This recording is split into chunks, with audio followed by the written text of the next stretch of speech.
Developing news in the Boston Marathon bombings trial. The jury heard closing arguments in the case today. 17 of the charges Johar Tsarnaev faces carry the death penalty. His lawyers lobbied the jury to spare his life. Eyewitness News reporter Jared Pliner joins us now live from the federal courthouse in Boston. Mike Shannon, good evening. It took pretty much all day for closing arguments and for lengthy instructions on the law from the judge, but now jurors have the case and will begin deliberating come morning. Aloke Chakravarty began his closing argument to jurors Monday with an interpretation of Johar Tsarnaev's mindset 2 years ago. The defendant brought terrorism to backyards and main streets. He wanted to make a point. He wanted to punish America. With the defense's concession of Johar's involvement, prosecutors hit hard their narrative of depravity, refreshing minds with evidence, showing Tsarnaev before they say he placed a backpack behind a row of children, buying milk right after that, then some snacks. Radicalized just like his brother Tamerlan, the two in partnership. The defense rejects both. Judy Clark said it's untrue Johar self-radicalized. She mentioned extremist literature. We don't deny he had these materials on his computer, but let's be honest about how prominent they were. Clark arguing web histories show Johar spent most of his time on Facebook. Chakravarty ended by playing an Islamic extremist chant from a CD the brothers allegedly played amid a carjacking.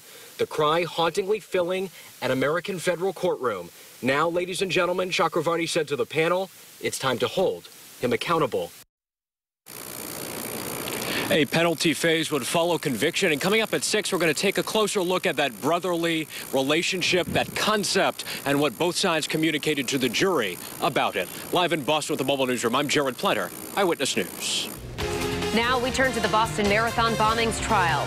Lawyers on both sides made their closing arguments today, after which the judge delivered lengthy instructions for the jury. New at 6, what the prosecution and defense told jurors about the partnership between the Tsarnaev brothers. The Pinpoint News Tracker takes you to federal court. That's where Eyewitness News reporter Jared Pliner is now live in Boston. Shannon, good evening. The defense said today Johar Tsarnaev stands ready to learn his fate and take responsibility. Lawyers on both sides very much focused on what happens after the jury comes back.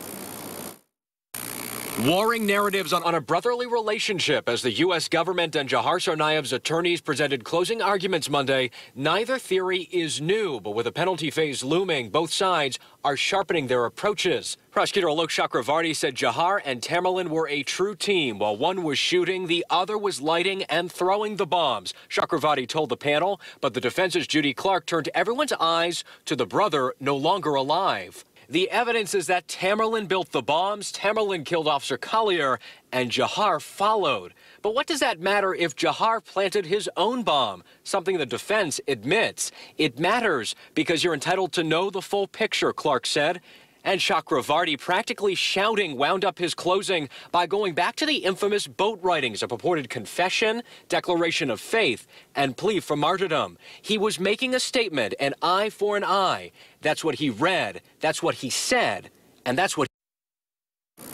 And in his rebuttal closing argument, lead prosecutor Bill Weinreb told jurors they had heard the entire defense. Quote, the defendant may be guilty, but his brother is more guilty. The thing is, Weinreb said, that's not a defense. Deliberation set to begin in the morning.